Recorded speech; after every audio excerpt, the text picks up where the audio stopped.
मेरा नाम रोहित कुमार वर्मा है। मैं ये काम 2003 से स्टार्ट किया हूँ और सबसे पहले मैं लकड़ी से काम किया। लकड़ी के काम करते करते मेरे को 8 साल लकड़ी का काम किया हूँ। उसके बाद मैं पीतल का चालू किया हूँ। पीतल का चालू करने के बाद ये काम अभी तक मैं 17 साल से ये काम कर रहा हूँ। इसमें जो भी जैसा भी बोले डिज़ाइन, वो डिज़ाइन मैं खुद कर लेता हूँ, क्योंकि मैं पहले 30 साल पेंटिंग किया हूँ। पेंटिंग के साथ साथ फिगर आर्टिस्ट भी हूँ, तो मैं अभी मेरे को कोई परेशानी नहीं होता और आसानी से ये काम कर लेता हूँ।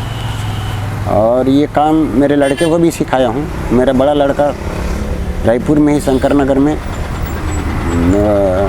रेलवे क्रॉसिंग के पहले ऐसे ही दुकान फुटपाथ में लगाता है और मैं 5-6 साल तक अपना टैगोर नगर चौक माध्यमिक शिक्षा मंडल के बाजू में बैठता था। तो अभी मैं करीब 1 साल से यहाँ, ये अभी नया बस स्टैंड भाटा गांव में अंतर्राज्यीय बस टर्मिनल जो बना है दूधाधारी मठ के नाम से, उसी के सामने नीलकंठेश्वर महादेव मंदिर है और मंदिर के बिल्कुल कोने में मेरे गेट के बाजू में बैठता हूँ और ग्राहक भी अच्छे आ रहे हैं यहाँ। एक्चुअली दुकानदारों ने ऑर्डर लेते हैं, उसको भी बनाता हूँ और ऐसे आम पब्लिक भी यहाँ पर आते हैं और काम करते रहता हूँ। और काम मेरा ऐसा है कि जो जैसा डिज़ाइन बोले वैसा डिज़ाइन मैं ड्राइंग करके कर लेता हूँ। मैं जब स्टार्ट पूना में था तो अजंता आर्ट में फिगर काम करता था। मैं पिक्चर का पोस्टर बनाता था बड़ा वाला, जो टॉकीज में लगता है। उसके बाद जब फिल्म पोस्टर ये बंद हो गया, फ्लेक्स आने लगा। फ्लेक्स आने के बाद में ये काम हमारा बंद हो गया तो अब पेंटिंग ही ख़त्म हो गई समझ जाओ। तो आजकल मशीन वाले काम चलने लगा। तो फिर वहाँ से मैं 2003 में वापस आया भिलाई। और भिलाई में दोस्त यार से बोल के कुछ एक ऐसा दुकान खोला जिसमें मैं प्लास्टिक का भी अक्षर बनाता था, स्टील का भी अक्षर बनाता था।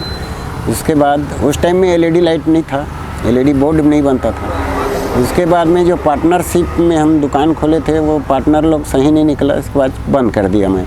बंद करने के बाद में फिर अकेला अपने ताकत से रायपुर आ गया। रायपुर में फिर मैं अपने एक रोड में दुकान लगाना चालू किया।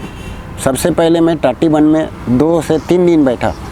उसके बाद राजकुमार कॉलेज के पास बैठा करीब 4-5 दिन। उसके बाद वहाँ भी नहीं जमा तो मैं घड़ी चौक में आ गया। घड़ी चौक में बैठते बैठते ऐसा पेपर वालों ने सब मेरा काम देख के उन लोग पेपर में छापने लग गया। तो धीरे धीरे एक दिन ऐसा था कि वो हस्तशिल्प विकास बोर्ड दिल्ली से बड़ा ऑफिसर आया था यहाँ रायपुर में। तो उसने फिर पेपर में पढ़ने के बाद में उसने बुलवाया मेरे को, गाड़ी भी भेजा और सब सामान को लेके मैं वो ऑफिस में गया। ऑफिस में डेमो बना के दिखाया मैं उनको, वो दिल्ली वाले साहब को, नाम भी लिखा और वहाँ बनाया। फिर तुरंत तत्काल मेरा रजिस्ट्रेशन भी हो गया। और उसके बाद अपना सुभाष स्टेडियम में बहुत सारे कलाकार आए थे इंडिया के, वहाँ मेरे को जगह मिला। फिर वहाँ मैं दिखाया अपना कार्यक्रम और ये काम तुरंत बना के दिया। उसके बाद में मेरे को ट्रेनिंग देने के लिए भी बुलाया गया। 17 साल में मैं 11 लोगों को ट्रेनिंग दिया हूँ, कांकेर के थे उन लोग।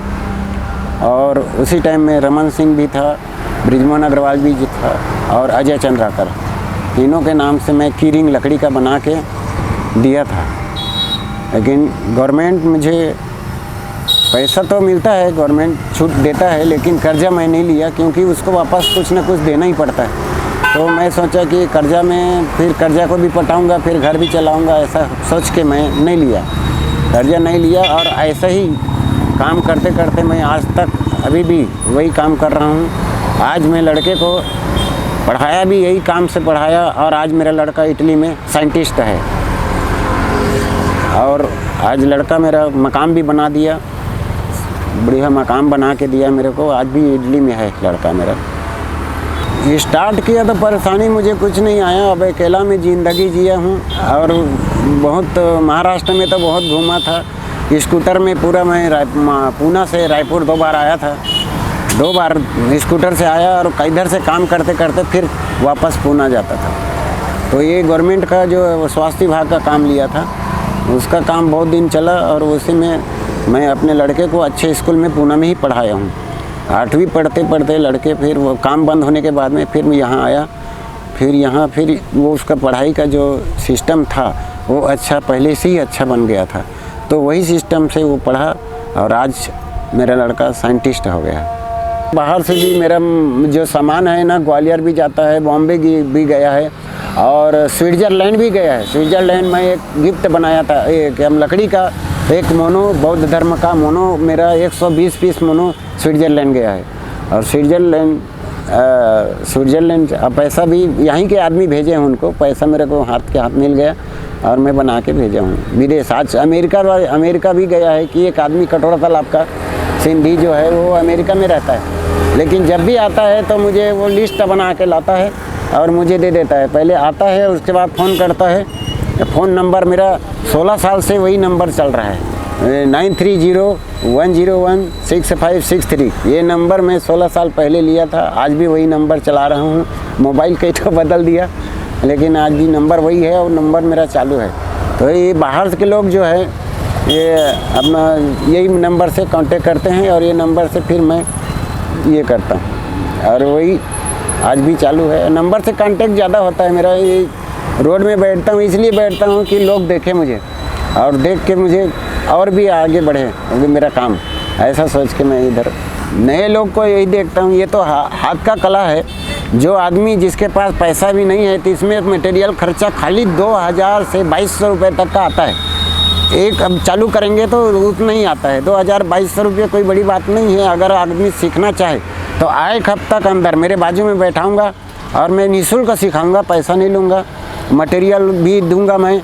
और वो 2000-2200 रुपये भर लगाएगा वो, उसके बाद में सीख जाएगा। अगर इंटरेस्ट होगा तो एक ऐसा मेरा चेला है जो आरंग में बैठता है, बस स्टैंड में बैठता है, जो 3 दिन आया मेरे पास। 3 दिन आया और 3 दिन में उसके बाद में खुद चालू किया और प्रैक्टिस करते करते भाई ऐसा काम कर रहा है कि उसी में 2 एकड़ ज़मीन उसने मतलब किराए से बोता है। तो अभी उसको पावर थोड़ा अच्छा हो गया, अच्छा पैसा कमा रहा है, तभी दूसरे का अपना भी ज़मीन बोता है, दूसरे का ज़मीन भी बोता है। तो उसमें ये काम ऐसा है कि जैसा जितना आदमी दिखता है, जो आदमी देख लेता है मेरे काम को, वो जिसके जेब में पैसा नहीं है वो दूसरे दिन आके बराबर आता है मेरे पास। ऐसा कला उसने देखा नहीं है। इसको मैंने अक्षर कला केंद्र के नाम से पहले मैं चालू किया था। तो जब शासन ने रजिस्ट्रेशन किया मेरा, तो उसने छत्तीसगढ़ अक्षर कला केंद्र के नाम से किया है। उसने छत्तीसगढ़ के हो तो छत्तीसगढ़ अक्षर कला केंद्र, आपको मेरे जो प्रमाण पत्र मिला मुझे तो उसी के नाम से छत्तीसगढ़ अक्षर कला केंद्र के नाम से किया। इसी काम से अब आज भी मेरा घर चल रहा है, इसी काम से चल रहा है और 2 पैसा बचाता भी हूँ। इसी काम से मैं आगे बढ़ा हूँ और इसी काम से ही, इसलिए ये काम को बंद नहीं करता हूँ। मुझे बच्चे बोलते हैं कि घर में रहो करके, लेकिन घर में रहूँगा तो बीमार पड़ जाऊँगा। इसलिए मैं अपना रोड में बैठ के आज भी मेहनत कर रहा हूँ और जब तक मेरा हाथ पैर चलेगा तब तक करते रहूँगा।